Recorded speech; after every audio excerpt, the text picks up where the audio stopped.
అని రాజకీయాలలో ఇక ఫలితం లేదు అనుకున్నారో ఏమో కానీ మేఘా గ్రూప్లో అంటే ఈ మేఘా కృష్ణారెడ్డి అంటారు, పైపుల కంపెనీ కృష్ణారెడ్డి అని కూడా అంటూ ఉంటారు. ఆ గ్రూప్లో జాయిన్ అయిపోయారు వాసం ఈయన వెంకట లక్ష్మీనారాయణ గారు. జాయిన్ ఫర్ డెవలప్మెంట్ జేడి అనే ఒక సంస్థను స్థాపించుకున్న జేడి లక్ష్మీనారాయణ గారు. ఈ విషయాన్ని నిన్న ఒక యూట్యూబ్లో చూశాను నేను, నిజమా కాదా అని చెక్ చేసుకున్నా. ఫిబ్రవరి 14వ తారీఖున సంస్థే మేఘా గ్రూపే ప్రకటించింది విషయాన్ని. వైస్ ప్రెసిడెంట్స్ ఆపరేషన్గా ఈ ఈవే ట్రాన్స్ సిస్టమ్స్కి జాయిన్ అయ్యాడు ఈయన. అంటే మేఘా గ్రూప్కి సంబంధించి ఒలెక్ట్రా గ్రీన్ టెక్ బస్సులు మనం రోడ్ల మీద చూస్తూ ఉంటాం. మొత్తం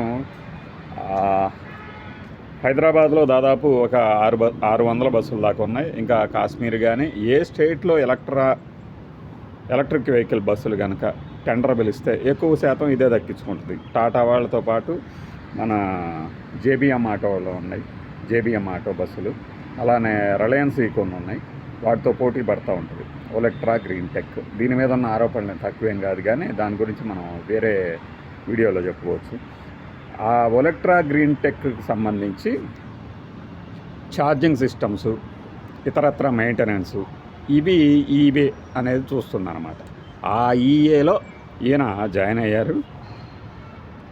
ఒకప్పుడు సత్యం రామలింగరాజు కేసు కానీ, జగన్మోహన్ రెడ్డి గారి ఆస్తుల కేసును కానీ పర్యవేక్షించి పెను సంచలనానికి మూల పురుషుడిగా చెప్పుకుంటూ ఉంటారు. బట్ ఆయన ఒక దర్యాప్తు సంస్థ అధికారి మాత్రమే.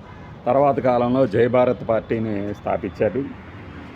ఆ ఛానల్ ఈ ఛానల్ తిరుగుతున్నప్పుడే మనము ఈ మధ్య కాలంలో నేను అనుకుంటా చెప్పాం, లక్ష్మీనారాయణ గారు మీరు ఏదన్నా ఛానల్లో జాయిన్ అవ్వదలుచుకుంటే, ఏదన్నా ఛానల్ అంటే న్యూస్, ఒక పొలిటికల్ పార్టీలో జాయిన్ అవ్వదలుచుకుంటే ఇలాంటి విశ్లేషణలకు వెళ్ళకండి.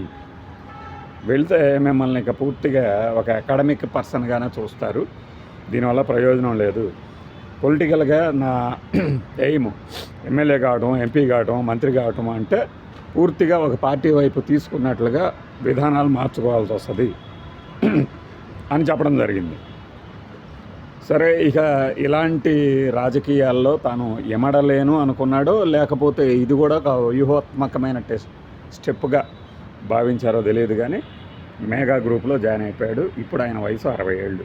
చూస్తే మీకు 60 ఏళ్ల వయసు ఉన్న వ్యక్తిలాగా కనపడ్డా ఆయన, ఏ 45 ఏళ్ల వ్యక్తిలాగా కనిపిస్తాడు. ఆయన నేపథ్యం అలాంటిది కాబట్టి వృత్తిరీత్యా ఆ కసరత్తులు గట్టా చేసి ఉండొచ్చు, కానీ రాజకీయంగా సరైన కసరత్తు చేయకపోవడంతో రాజకీయంగా ఫిట్నెస్ కోల్పోయి తిరిగి ఒక సంస్థలో ఉన్నతమైన పొజిషన్కి వెళ్ళారు. అక్కడ తనకున్న అనుభవాన్ని, అంటే అడ్మినిస్ట్రేషన్ అనుభవాన్ని ఆ సంస్థకి అందించబోతున్నారు. ఈ క్రమంలో వచ్చే విమర్శలు కానీ ఇంకోటి కానీ గతంలో ఆయన చేసినటువంటి ఏవైతే ఆపరేషన్స్ ఉన్నాయో, ఏవైతే పరిశోధనలు, ఎంక్వైరీలు, దర్యాప్తులు ఉన్నాయో వాటికి సంబంధించి బయట మీడియాలో ప్రచారమైన తీరును బట్టి ఈ రోజున ఆయన భవిష్యత్తు మీద విమర్శలు చేస్తాడు తప్పితే ఆయన డ్యూటీ ఆయన చేశాడు, అక్కడ అది అయిపోయింది అనుకున్నాడు, వీఆర్ఎస్ తీసుకున్నాడు, పాలిటిక్స్లోకి వచ్చాడు. పాలిటిక్స్లో సక్సెస్ ఫెయిలా అనేది పక్కన పెడితే ఏదైనా కేసులకు సంబంధించిన విషయాలను మాట్లాడటం మీద మాత్రం ఆయనని ప్రతి ఛానల్ పిలిచి వాళ్ళ అవసరాలు తీర్చుకొని ఇక చాలు అనుకున్నట్టున్నాయి. ఒక దశలో ఆయన బీజేపీలో కూడా చేరదామా అనే ఒక ఆలోచనలో కూడా ఉన్నట్టు తెలుసు మనకి. బట్ అది కూడా మరి ఎందుకు ఆయన మనసులో గట్టిగా ఒక నిశ్చయం లేదేమో. ఇప్పుడు అడ్మినిస్ట్రేషన్గా ఒక మంచి ఆఫీసర్గా తనకున్న అనుభవాన్ని మేఘా గ్రూప్కి పంచబోతున్నారనమాట. ఒక 2 రోజుల నుంచి ఇక పంచుతున్నట్టే ఉంది. ఇది లక్ష్మీనారాయణ గారి చిన్న ప్రస్థానపు తాలూకు వివరాలు.